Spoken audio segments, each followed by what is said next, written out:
Welcome to the Independent Advisors Podcast, where we dive into the world of stocks, tradable markets, and financial planning with Jessup Wealth Management's Chief Investment Officer, Mark McEvely, and CEO, Matt Jessup. You'll hear tips, tricks, and strategies to address your financial well-being, and most importantly, conveyed in a way that everyone can understand. Here are your hosts, Mark and Matt. Welcome to episode 289 of the Independent Advisors Podcast, where Mark McEvely and I, Matt Jessup, bring you everything you need to know from the past week in the world of financial markets and financial planning. Mark is busy today with firm-related work responsibilities, so we are very blessed to have Director of Research and Trading, the one and only Nicholas Whitaker, on the episode. Welcome, Nick. Always good to be here. Good to be here. I'm excited. Yes. And as usual, for newer listeners, I don't know what content Nick has put together, so it's going to be fun to see what you have brought for our listeners and viewers this week. So before we dive into that, as always, let's quickly review the month-to-date and year-to-date performance of the major market indices that we track on the podcast, Nick. This data is from Y Charts, and it is as of the market close yesterday on February 26th. Nick, I'll let you discuss it. Yep. So the S&P 500 is down 1.4% month to date, but up 1.3% year to date. The Dow Jones Industrial Average is down 2.5% month to date and up 2.1% year to date. The NASDAQ Composite is down 2.8% month to date and down 1.2% year to date. And the Vanguard Footsie All World ex-US Index Fund is up 3.7% month to date and up 7.3% year to date. Checking in on the Treasury markets, the 3-month Treasury rate is sitting at 4.3, the 2-year Treasury at 4.0, and the 10-year Treasury rate is sitting at 4.25. So, in summary, little bit of weakness month to date. Still net positive on the main benchmark being the S&P 500. The NASDAQ is a tick lower.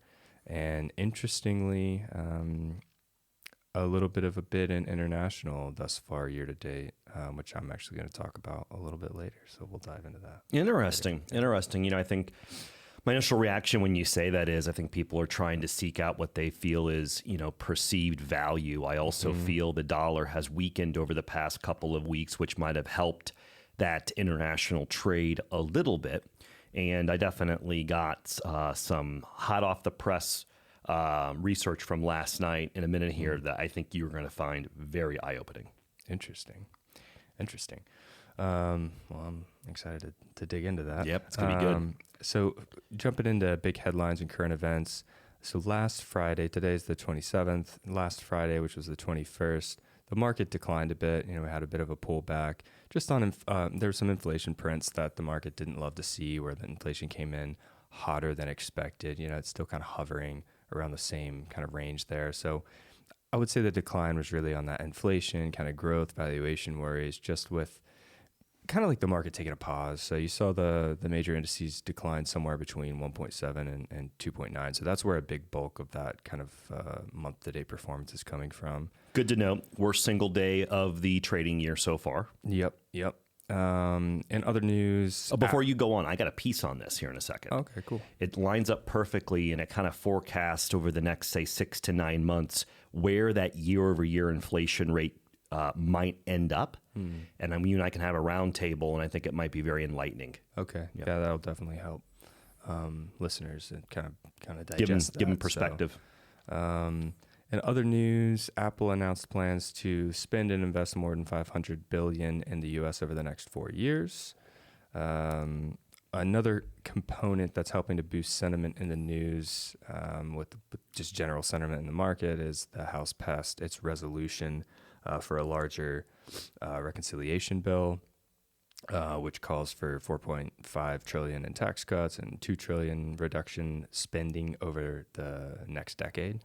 So it's off to the the Senate now for consideration. So we'll see where that goes and where that ends up. But you know, the market likes to see that. There's been a lot of talk in the media about that. So I think it'll pass. Yeah, and I think the market's really waiting for kind of that, and then some more clarity on the tax situation.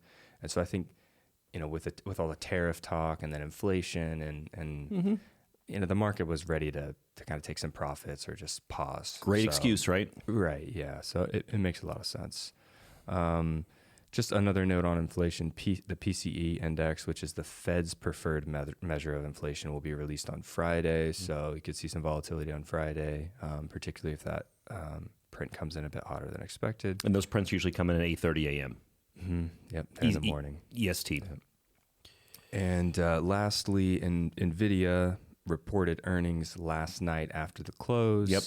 The earnings were very, very good, received well thus far. Yep. The stock's up 1.9% in the pre-market hours right now. Yeah, so, current time is 9:13 a.m. on February 27th. Yeah. My quick comment there is for those that have been watching the news over the past 5-6 weeks, general financial news and or our podcast on a weekly basis, we highlighted the market concerns regarding DeepSeek and was the AI spending boom slowing down in any way, and the market was kind of pausing for some time leading into these Nvidia earnings, which is why they were, in our opinion, so significant. And the market was hoping that they would not only beat, but more importantly, guide in a strong way. And though I have not personally dove through all of it yet, the headlines I'm seeing indicate that is, in fact, what occurred. Yeah, the headlines are all good. Beat on the top and bottom. The guide looks in line and a little higher. So yeah, I think all's well. That's definitely not bearish. And my initial response to this is, even if the market reaction is muted, over the next couple of trading days, that bodes well for a potential melt up into the end of the quarter, in my personal opinion. Yeah, I would agree. So let's see. Do you want to take us off into tweets, articles, and research this week? I do. I'm gonna start hot, Okay. just right out of the gate. So no pun intended on inflation, by the way. No pun intended on this one, but there'll be some other deliberate puns as this podcast goes on. So this is a piece I saw last night from, it's not true. I saw this at 4 a.m., so don't judge me. Okay. Macro charts. I follow this trader on X, has about 175,000 followers, always has some pretty good content. This was posted this morning at 3:26 a.m. And what it shows is the AAII index, which is the American Individual Investors kind of sentiment index. It's where you get a good sentiment indicator, and you can only answer one of three ways. You're either bullish, bearish, or neutral. There's only one potential answer out of those three. And so Macro Charts, he posted this data set, Nick, goes all the way back to the mid-'80s. Okay? It's quite a data set. And what's happening right now is bearish sentiment is hit just yesterday, number 7 for the most bearish sentiment going back to the mid-'80s. I want you to take that in for a second. There have been a lot of scary times, Nick, between the last, several decades here, okay? GFC, the tech bubble, global pandemics. I mean, there's so much scary stuff that has happened.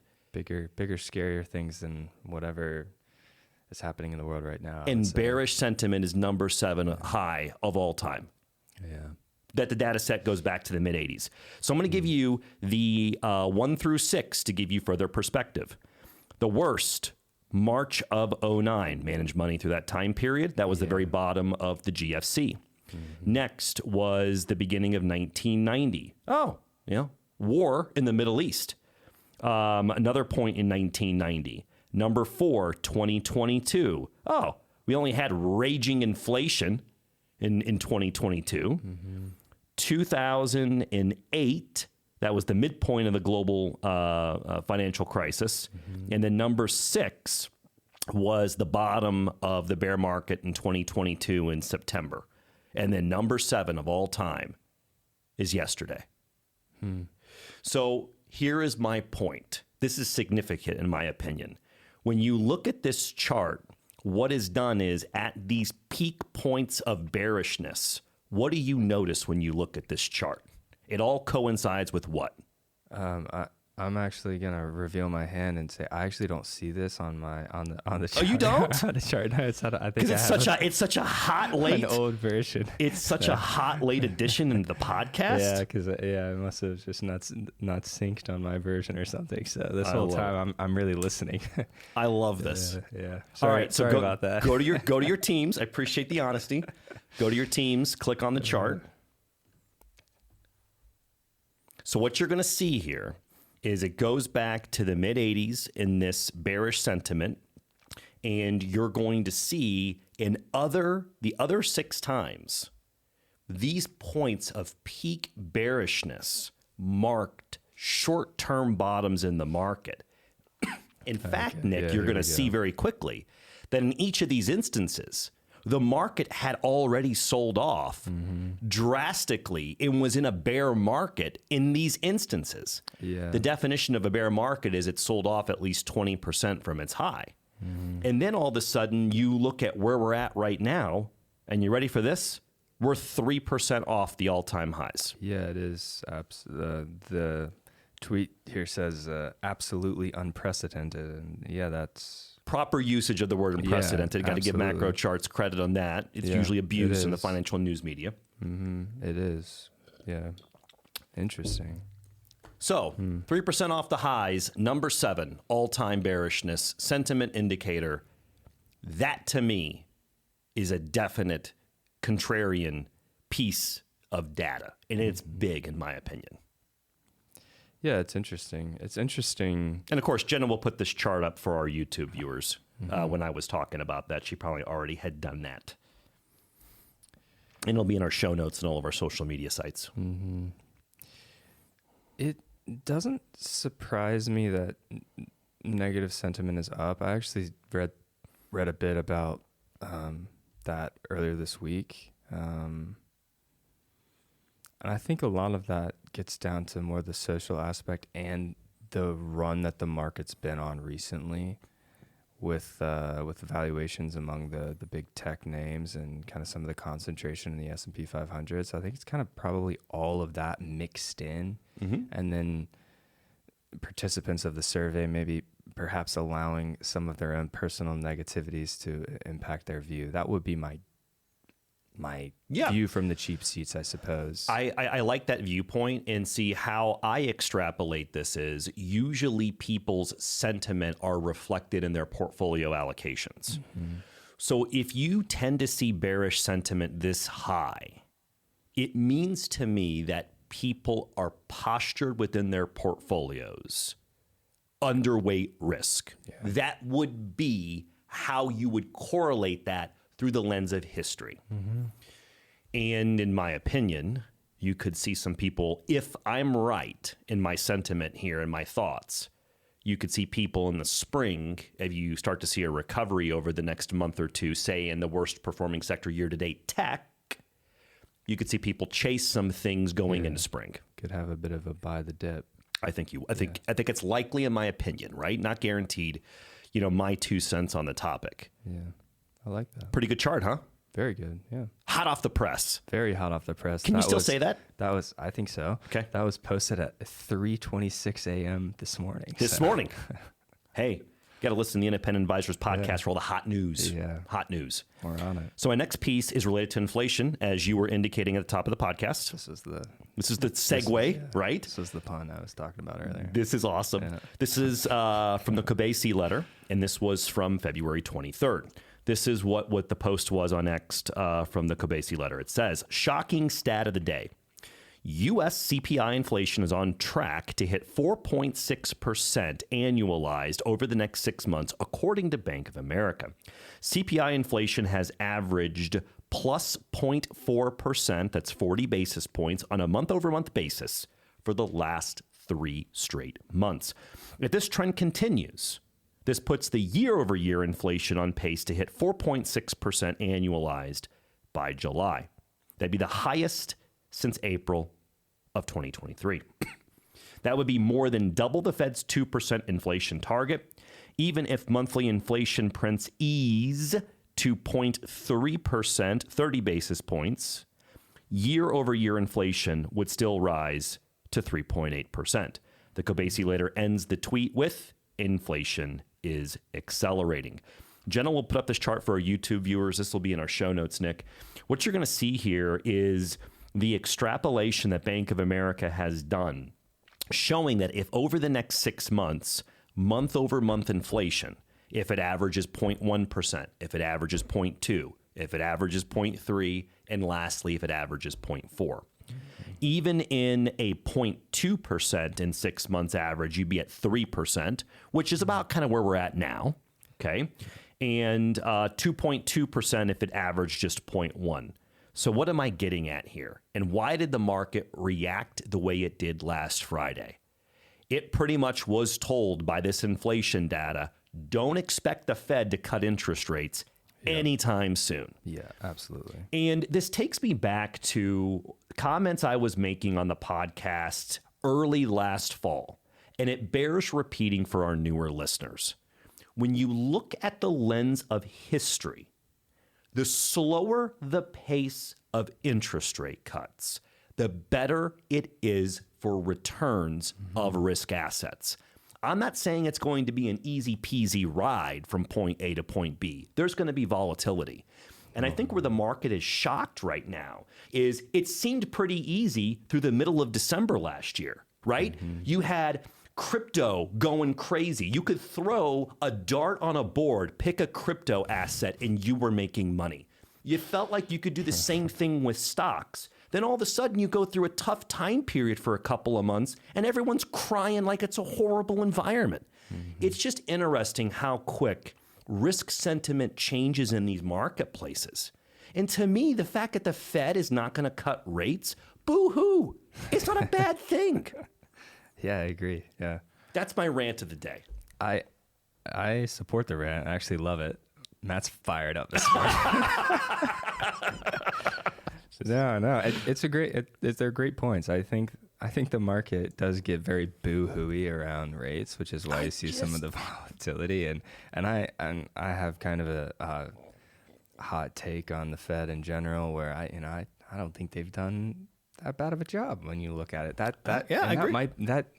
I don't think it's a hot take, but for some people, in the market, it's a hot take. They think, the Fed's missed it at every turn and they've made things so much worse. And in the grand scheme of things, I think at times QE is, you can go into arguments on that. But in general, I think they've done a pretty good job.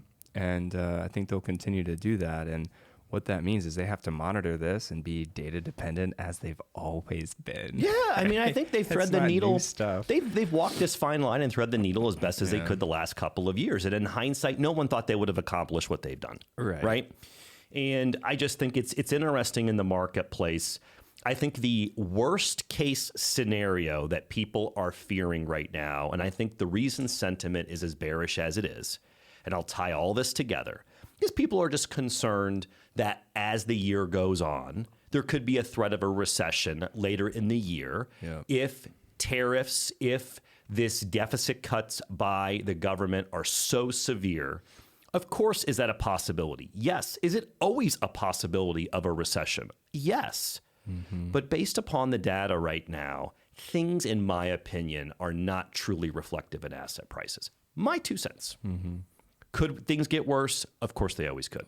Always could get worse. That's the black swan event could always happen. Absolutely. Right? Yeah, so. My next piece is just kind of a warning sign about a recession. Look, I'm just playing into this perfectly. So this is a piece from Bespoke Investment Group, Nick, on February 23rd. And what it shows is housing starts going back to 1970. Jenna will put up this chart for our YouTube viewers. This will be in our show notes. And lo and behold, when you tend to have a move down in housing starts, it could be a precursor, not always, could be a precursor to a pending recession, okay? So that's something that as the year goes on, I think should be monitored. Before I go to my next item, anything you'd like to say? Just reemphasize could. That's not a guarantee. Correct. And then on the recession talk, remember, a while ago, and I'm going to get the timeline not exactly right, but when there was all the arguments of like, did we enter a technical recession? You know, we did a couple years ago. Right, a couple years ago. But there was like the argument of like, was it ever a recession? It was like, definitely a recession. Exactly. And it's like not listed on this chart. So Great point. So like there's... Great point, and Nick. So, and the reason I bring that up is because when people hear the word recession, they instantly go to like 2008. Oh, that's another good point. And so I'm like, yeah, we could have another recession, but like what if it's a little technical recession like we had a couple years ago? Yeah, in the first half of 2022. Right. And so it's interesting you say that because there's so many market participants, either professional money managers or individual investors, that have that recency bias. That you hear recession, you automatically think the absolute worst case scenario of 07 to 09. Yeah. Right? We are paid to think in those terms in a lot of ways. You got to think of the best, the worst, and then guide through the middle. So, Yeah, I think that's a good way of saying it. yeah. It's interesting you say it that way. Yeah, I think there's that recency bias, in my opinion. Yeah. All right, my next piece has to do with home insurance non-renewal rates by all the counties across the country. I saw this post by a gentleman by the name of Lance Lampert. He is the Residential Club co-founder, editor-in-chief. I saw this post on X on February 22nd. Jenna can put up this chart for our YouTube viewers. This will be in our show notes. This is literally a chart, Nick, of the percentage of homeowners who just had their home insurance not renewed and canceled by the insurer. Now, I know we talked a lot in the podcast over the past year about the cost of home insurance, especially near coastal areas, going up so significantly. And we have talked about, I think it's like north of 20% of Florida homeowners don't carry home insurance now because either A, they can't afford it, or B, they can't get it. Yeah. Well, what you're seeing here in this chart, excuse me, is illustrative of the percentage in the areas where people are not getting the ability to get their insurance renewed by their current carrier. And I was surprised in some areas and not surprised in others. For example, was I surprised at what the chart looked like for Florida? No. We've been seeing this trend. I was a little surprised about the Carolinas. Yeah. Yeah. And, you know, I'm talking to someone who grew up in the Carolinas right in front of me, right? And so when you see this chart of, look at the difference between North and South Carolina, that was surprising to me, seeing that the non-renewal rates for North Carolina were a lot worse. What's your thoughts when you see this data? And I'd have to study historical storms because I obviously, like you said, I have bias. I have family in North Carolina. So when I see hurricanes on the East Coast, obviously I'm focused more on North Carolina, right? Sure. But I do think that North Carolina has been hit with hurricanes on an increasingly consistent basis in the past, let's say 5 years, relative to the first 20 years, 30 years of the 2020s. Yep. And I think that could be impacting that relative to South Carolina. Interesting. Right? And again, I could be biased. South Carolina could be getting hit just as bad, but in my head, I don't think so. Interesting. I just want to see what your thoughts were on this. Because I know the coastal areas of North Carolina are very flood prone because it's very flat, of course, Sure. coastal. And like my brother lives in Wilmington, for example. Actually, he lived in downtown Wilmington, and when they get a tropical storm, I mean, flooding is very real. Normal, expected. Yeah, very normal. It's expected. You can shut down streets, and I mean, for weeks, kind of thing. So, a bad rainfall can adversely impact the area, and pretty much the whole coast of North Carolina is like that. I mean, the Outer Banks, for example. Interesting. I'm pretty sure environmental economists expect the Outer Banks to just disappear someday. Yes. Might not be soon, but at some point. Yeah, so that'd be my guess on the Carolinas. But Pretty interesting data. The other piece that shocked me was Northern California. I mean, I know that they've had their string of natural disasters, say over the last earthquakes. Yeah, but near look at fault the line. just man, like north and in East California. Wow, it just surprised me. Just want to throw it out there. I mean, these are other kind of things that are happening. You know what's the most interesting to me on this entire chart is whatever county is up there in is that Wyoming? What's going on there? What is going on there? Is it like Jackson Hole or something? Or, Probably. I bet you it is. Yeah. And then the other thing that's interesting to me is why just the one pocket of Tornado Alley in Oklahoma, in West Oklahoma, in the bottom part of Oklahoma. Pretty crazy, huh? I wonder if there's water there. If there's a river that's I don't know. It's kind of also very interesting. I Right? could spend a lot of time diving into this. See, isn't it crazy? It's just crazy when you look at that data. So I'm going to leave my part of this mix before I turn it over to you to a very thought-provoking headline that I saw. So this is a reminder of what I call continued innovation. This is an X post by John Ehrlichman. He is an independent financial journalist on X, February 13th. Jenna will put up this cover of Forbes now on the YouTube video. This will be in our show notes. It's coming back. In 2007, Nokia sold more than 300 times as many phones as Apple. And the cover of Forbes said, Nokia, 1 billion customers. Can anyone catch up to the cell phone king? And That was in 2007. And what I'm saying is it's coming back is this guy's on a flip phone. This guy is on a flip phone. The return of the flip phone. I just find it interesting that anytime you think that, something is impenetrable and it's on top and it's never going to look different. I know over the years of the podcast, we talked about the change over the decades of the top 10 stocks by market capitalization. It's just interesting. It's just a nice little reminder. You think anything's bulletproof, you still need to keep an eye on it. Yeah, of course, always. If anything, I think that's when you need to keep the closest eye on it is when something looks bulletproof, particularly in a market environment where some of the big players are such a big part of the global GDP. Yeah, that's a good way of saying it. Yeah. And I love when the market's climbing that wall of worry. Yeah. Yep. Yeah. Absolutely. Over to you, Nick. What do you got this week? Alrighty. The first thing I have is just a quick kind of FYI, and this should make sense with the pricing that we discussed at the beginning of the podcast, where I mentioned the X ETF, the ex-US ETF was up 7% or some about 7% year to date. So we're seeing some capital inflows into Europe. What does that mean? Money, the flow of money is moving into Europe a little bit.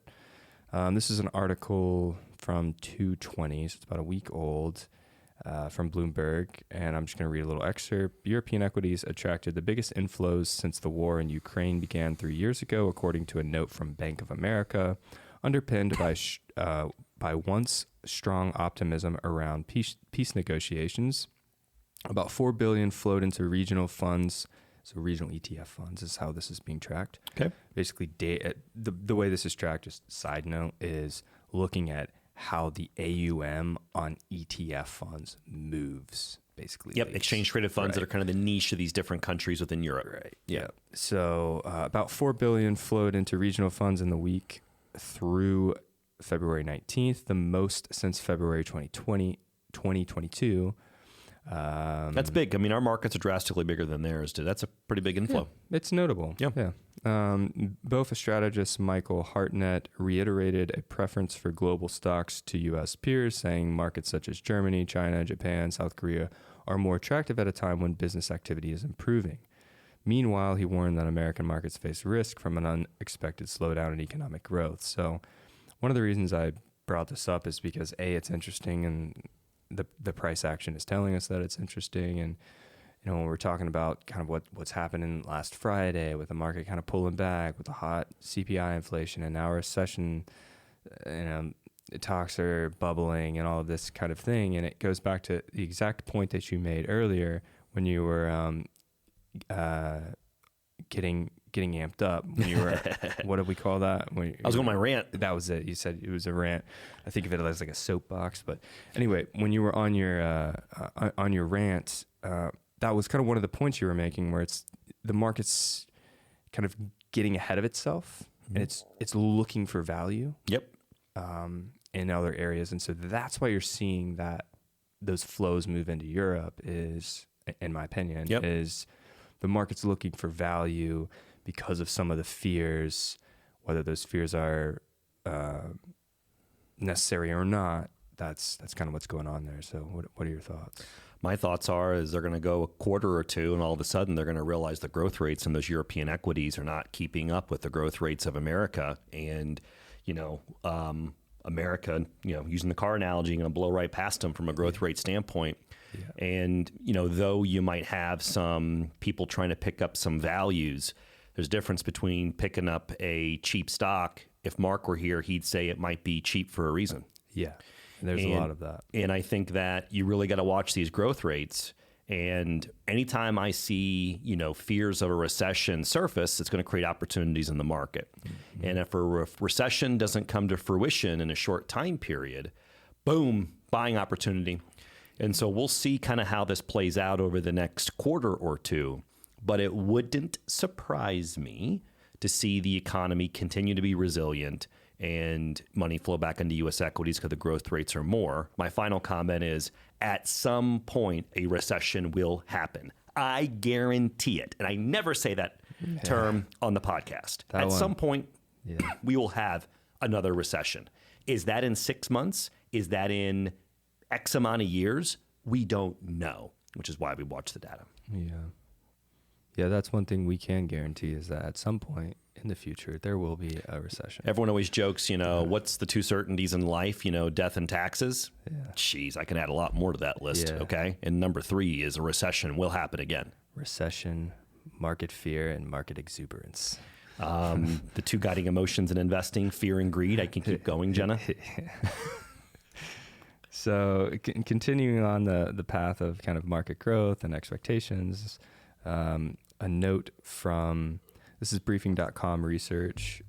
They have a research piece that they call the big picture that they update, I'd say monthly, maybe a couple times a month. This was updated on 2/21. Okay. And it's about 2025 earnings expectations. Yep. And the line that I pulled from this is as follows: fourth quarter earnings results have been much better than expected, as discussed last week.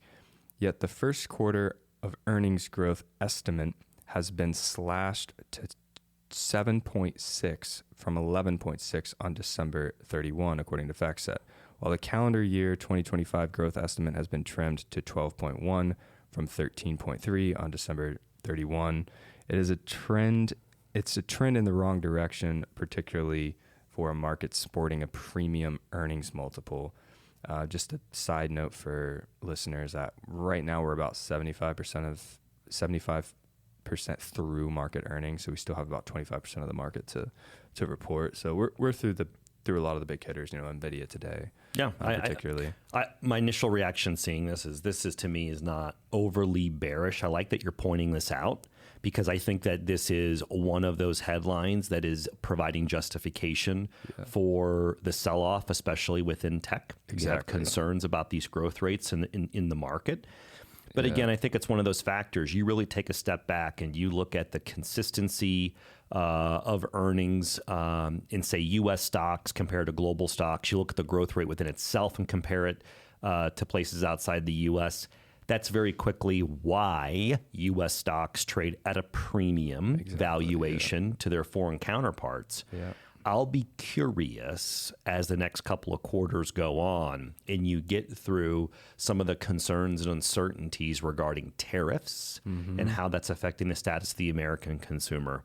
I'm curious how this kind of settles and the dust settles on all these topics. Yeah, and once we can really complete the tax picture in conjunction with the tariffs, I think that's another thing the market's waiting for. Sure. The one of the reasons that I bring this up is to just provide a little context of, okay, what do they mean by growth slowing and a recession, and we mean 13.3 growth to 12.1 growth. It's like 12.1 is still pretty good. It's double digits, baby. It's still pretty good. Okay. And we got to keep in mind, too, what I mean. we are talking about a lot of these companies having market caps that are literally in the hundreds of billions of dollars. Yeah. This is not a Trillion, small or mid-cap startup that is able to scale. Yeah. These are large companies that are growing double digits. Yeah, it's incredible.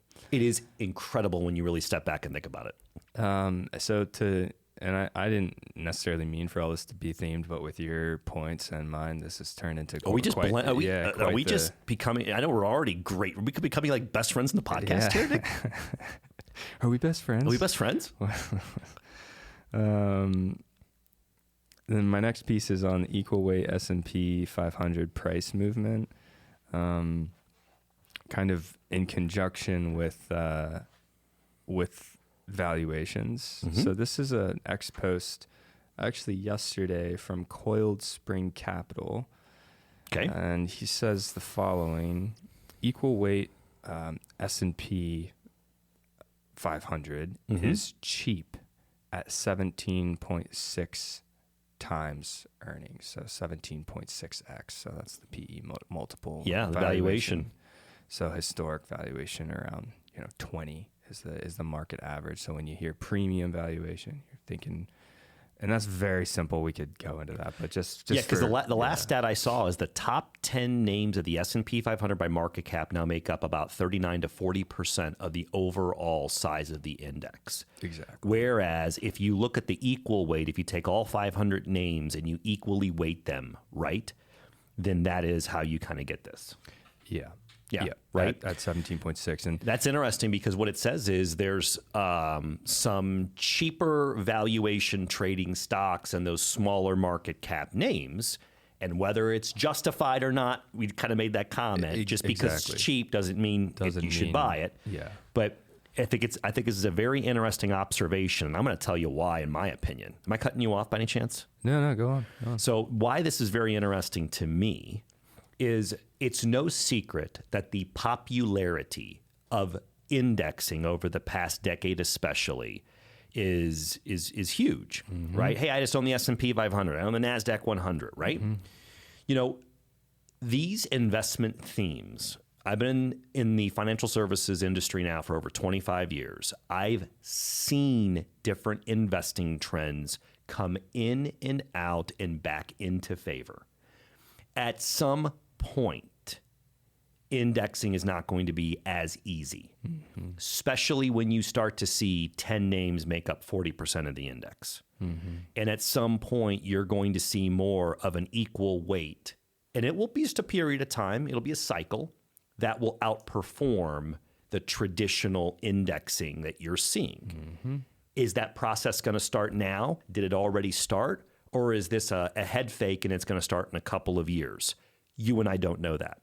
No one does. But when it does happen, either you're going to see a lot of people who were just assuming, well, traditional indexing and say S&P 500 is always going to work.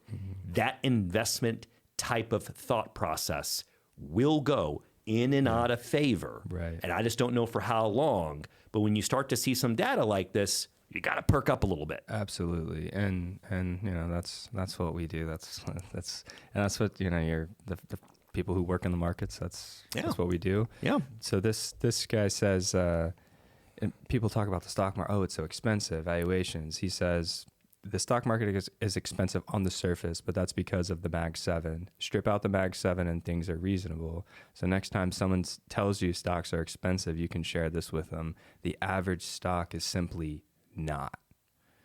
All right, so which is an interesting point. I got a really hot take on this, okay? And I don't know if this is going to be popular, okay? I'm always here for a hot take. This is a hot take. I love a hot take. Okay. Last 5 years, we've had a dramatic amount of inflation. They've printed a lot of money. Yeah. The value of the dollar is down drastically in the last 5 years. Okay. All things equal, it's no surprise to me that risk assets are up dramatically because of that inflation. Look at real estate. Most people can understand that aspect, okay?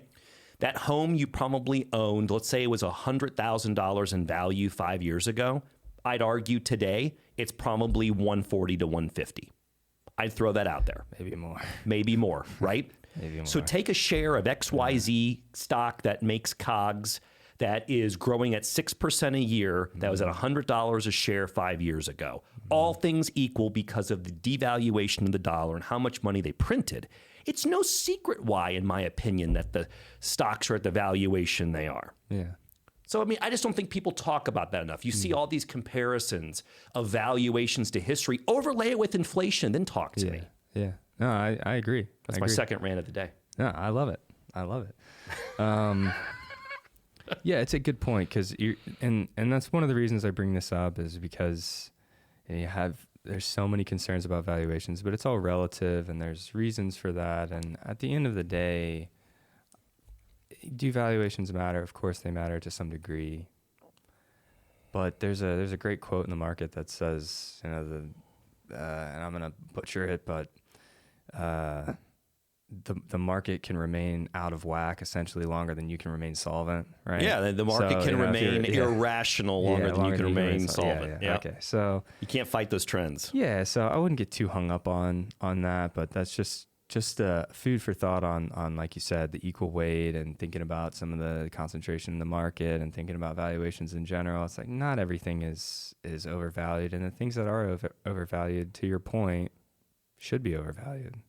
They might be. I mean, I just think it's something because they're growing at a rate that the market is clearly saying, you're getting rewarded for it. That's where we want to be. I just think just to slap the traditional view that, hey, I'm going to look at stuff just through the lens of a PE ratio, I think you need to add more to the picture. Yes, it's an important data point. I'm not trying to water it down. But I am seeing people simplistically use that as a investment decision making still, and I feel that's a mistake. This might be a hot take, but I actually don't think it's that important. I don't think PE is I don't that think important. it's a hot, but it is for some people. It is for some people. It needs to be a data point. It needs to be a data point. I think it's used a lot in the media, which is why it shows up here and when we talk about it, to try to help people understand. When the media is going crazy about, these valuations are just out of control and the whole market is overvalued. No, and overvalued is all relative, because the growth name that's growing at, like you said, 6 times earnings is going to be overvalued for a reason. Or I shouldn't say overvalued, a premium valuation for a reason. It makes sense. So you'll have pockets where the premium valuation spaces underperform or pull back or take profits because people have made a killing on it. That's right. And there's always a healthy rotation in the market. Yeah. And then the premium valuation names return. And going back to what you said a couple minutes ago, the growth rate this year went from 13.3 to 12.3. Oh. Yeah. And if the S&P 500, hypothetically, of that 12.1 or 12.3, whatever number it was, let's call it 12%, if the premium valuations make up 85% of that growth, what are you going to buy? Yeah, to find the growth. So that's where it gets down to, I think. Yeah. More so than anything, and we talk about that at length on the podcast for listeners, is it gets down to, in my opinion, the actual earnings growth. I've said that for literally for decades. I think the number one indicator of a stock for me is its underlying growth rate. Yeah, and this is like the concern I have for 2026 is you might have just the numbers this year artificially helped. If you have a lower corporate tax rate and you have a lower regulatory environment, a lot of that will flow to the bottom line, and it's going to inflate earnings. And the problem is that's baked in after 1 year. And then Wall Street's all about, Nick, what'd you do for me in the second quarter of this year versus the second quarter of next year? Yeah. And if you no longer have that advantage, that's where the comparables are going to get tough. And that's the risk for 2026. Yeah, I agree. Is the comparables. Yeah, the comps, Yep. So just finishing this piece on the equal weight, it's kind of like a 2-for-1 here. Is another post on 225 from the Trading Initiative, and he pointed out that it was the second day in a row where the SPY, or the S&P 500, closed down, while the RSP, which is an ETF for the equal weight, closed up. And he said, the the Mag 7 stocks have underperformed a little bit, especially Tesla.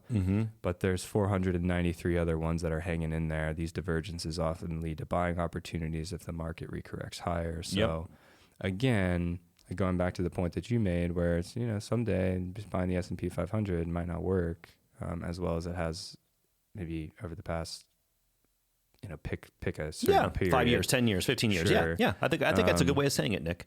But it might still work, but not work as good as it has. Right. And the equal weight. So we're seeing some breadth in the market, right? So, and the market, for all intents and purposes, is pretty much flat where we are today. I mean, Sure. We're down 1%, but other areas of the market are perking up. So, I don't think it's all doom and gloom, and I'm not super worried about the premium valuations. And yes, a couple of the Mag 7 stocks have high valuations, but there's a reason, or premium valuations. Yeah. There's a reason, right? Yep. And they're still growing. Nvidia is a perfect example. Nvidia comes out this morning. It's not a recommendation for or against the name, but just look at the growth rate over the last couple of years. Right. And they have premium valuation, but they come out last night and earnings are good. So, the market's bidding a little higher. I haven't checked it since we've been on the podcast here, but Their gross margins went from 74% to 72%, something like that. It's like those are gross margins that most companies would just salivate over. Yeah, that's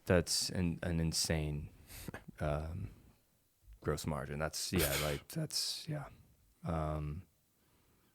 So this is a good podcast today. That's everything. Yeah, this is a good podcast. We went long. Yeah, we did. I had a couple rants. Yeah, had a couple laughs. Yeah. This was fun. We got Matt fired up on a couple of things. Oh my goodness gracious! Lots of hot sauce and spicy takes for listeners today. So yeah, I'm sure we'll get some feedback on this one. Yeah. So thank you everyone for listening to episode 289 of the Independent Advisors podcast. Myself, Nick, Jenna, Mark, Aaron, Taylor, we appreciate you listening, and we'll catch you next week for episode 290. Thank you for listening to the Independent Advisors podcast. If you're interested in hearing more, hit the subscribe button so you can be notified every time a new episode gets released. Feel free to share with friends, family, and follow us on Twitter at Jessup Wealth, Facebook, and LinkedIn. Mark and Matt will continue to share beneficial information on these social media sites. Also, check out the podcast tab on their website. That's www.jessupwealthmanagement.com. There you'll find links to every episode of the Independent Advisors. Have questions or topics you want to discuss on the show? Message us on Twitter, LinkedIn, or send an email with the words questions and topics in the subject line to inquiries@jessupwealthmanagement.com. We'll talk about it right here on the podcast. Certain sections of this commentary may contain forward-looking statements based on reasonable expectations, estimates, projections, and assumptions. Forward-looking statements are not guarantees of future performance and involve certain risks and uncertainties which are difficult to predict. All indices are unmanaged and are not available for direct investment by the public. Past performance is not indicative of future results. This podcast is provided for general informational purposes only and does not constitute either tax, legal, or financial advice. Although we do go to great lengths to make sure our information is accurate and useful, we recommend you consult a tax preparer, professional tax advisor, financial advisor, or lawyer regarding your specific circumstances. Investing involves risk, including the loss of principal. No strategy can guarantee any objective or goal will be achieved.